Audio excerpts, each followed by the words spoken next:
Love story సినిమాలో సారంగధారి ఈ పాట మనం ఎంత ఫేమస్ అయిందో తెలుసు. ఆ సినిమా ఆ పాట ఎంత ప్లస్ అయింది అంటే తెలంగాణలో ఒక ఫోక్ సింగర్ పాడినటువంటి ఆ పాటతో కోమలి గారు ఆ తర్వాత ఎన్నో సాంగ్స్ పాడుతూ ఫోక్ సాంగ్స్కి ఎక్కువ గుర్తింపు తీసుకొచ్చినటువంటి ఆమె ఇప్పుడు ప్రొడ్యూసర్గా వస్తున్నారు. సింగర్ కమ్ ప్రొడ్యూసర్ అవుతున్నటువంటి కోమలి గారికి ముందుగా మీకు కంగ్రాచులేషన్స్.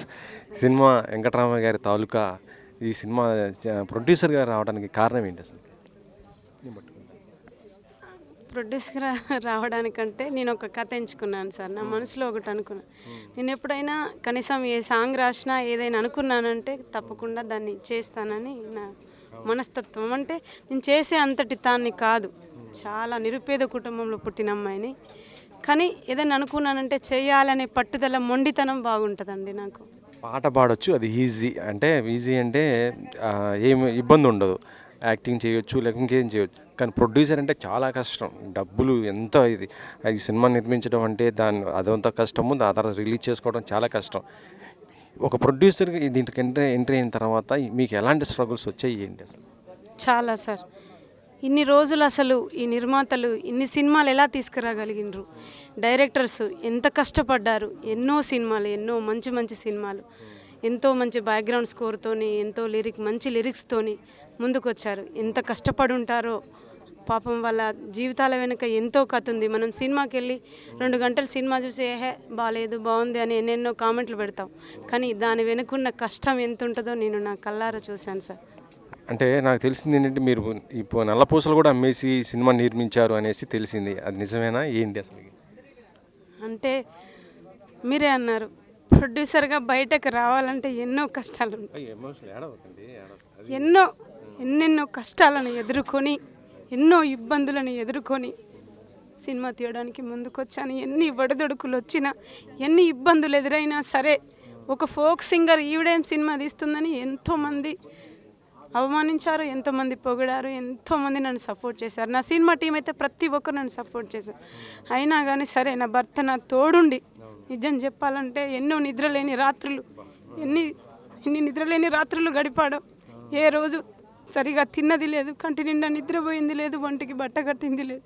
అయినా సరే సినిమా బయటికి తీసుకురావాలనే ఒక పట్టుదలతోని చాలా చాలా కష్టాలు పడ్డానండి. ఎన్నో ఇబ్బందులు ఎదుర్కొన్నా, ఇంకా ఎదుర్కొంటాను. కాబట్టి తప్పకుండా ప్రతి ఒక్కరు వెళ్ళి నేను ఇబ్బంది పడకుండా మీరందరూ ఒక మామూలు ఆడపిల్ల చేసిన ప్రయత్నాన్ని తప్పకుండా నిలబెడతారని ప్రతి ఒక్కరికి నేను మనవి చేస్తున్నాను. సినిమా జూలై 18 రిలీజ్ కాబోతుంది. మరి అంత థియేటర్లు దొరకటము అంత ఈజీ కాదు ఇక్కడున్న పరిస్థితుల్లో. మీకు ఇబ్బందులు ఏమన్నా వస్తున్నాయా? ఎట్లా ఏంటి థియేటర్ల పరిస్థితి ఏంటి? ఇబ్బందులు అంటే ఏమీ లేవు సార్. ప్రైమ్ షో నుండి నిరంజన్ రెడ్డి గారు సపోర్ట్ చేస్తున్నారు. నీకు థియేటర్లు ఇప్పించే బాధ్యత మాదమ్మా, కానీ మంచిగా జాగ్రత్తగా చూసుకొని విడుదల చేసుకోవాలి. ప్రజలు వచ్చే బాధ్యత నీది, ప్రజల్ని రప్పించగలగాలి అని తను కూడా అదే మాట అన్నారు. ఎందుకంటే తను ఒక ప్రొడ్యూసర్, తను ఎన్ని కష్టాలు పడ్డాడో. మంచి ఫోక్ సింగర్ కదా, ఇందులో ఏమైనా పాట పాడారా? సారంగధారి ఆ పాట ఇప్పటికీ మనకి ఇంటుండి ఎంతో హ్యాపీనెస్ కలిగిస్తుంది. ఎందుకు మరి అటు సింగింగ్ వైపు ఎందుకు రాలేదు? మేము ఇండస్ట్రీ ఎందుకు మీకు అలా ఛాన్సెస్ ఇవ్వట్లేదు ఏంటి? అంటే ఒక్కొక్క దానికి ఒక్కొక్క రూల్స్ ఉంటాయి సార్. సినిమా అంటే సినిమాటిక్ అని మీరే అంటున్నారు, నేను ఒక ఫోక్ సింగర్ని కదా. ఇప్పుడు ఈ మధ్య సినిమాల్లో కూడా ఎక్కువ ఫోక్ సాంగ్స్ పెడుతున్నారు కదా, అంత వస్తున్నప్పుడు మీకు ఎందుకు ఇవ్వట్లేదు? ఫోక్ సాంగ్స్ చాలా మనం ప్రతి సినిమాలో ఏదో ఒక పాట అయితే ఉంటుంది. అది కానీ నేను ప్రొడ్యూసర్గా ఆలోచించాను. యాక్టర్గా వస్తే పాడేదాన్ని. ప్రొడ్యూసర్ ఏమనుకుంటుందంటే ఆడియోకి మంచి రేట్ రావాలంటే సినిమా సింగర్స్ కావాలి, మంచి రేటింగ్ ఉండాలంటే అందరూ తెలిసిన సింగర్స్ పాడాలనే ఒక రూల్ ఉంటుంది. కాబట్టి దాన్ని ఫాలో అయ్యి ప్రొడ్యూసర్గా ఆలోచించాను అంతే. ఇప్పుడు ఏదైనా ఫోక్ సాంగ్ పాడమంటే పాడగలుగుతారా? మళ్ళీ ఏదైనా జనాలకి మీ సినిమా మీద పెట్టి పాడండి ఒకటి. ఓకే. కంటికి రెప్పోలే కాస్తారనుకొని మన ఇంటిని వదిలేసి వీళ్ళ ఇంటికి వచ్చానే, కాలం మారుతున్న తీరు మారదాయే, కోడన్ల కన్నీళ్ళ దారాగదాయే, ఆత్మగౌరవాలే అల్లుని పాలాయే, పుట్టింటి ప్రేమలే లోకు అయిపాయే. ఏం చెప్పనే తల్లి సీత కష్టాలు, ఏం రాత రాశాడో ఆ బ్రహ్మదేవుడే,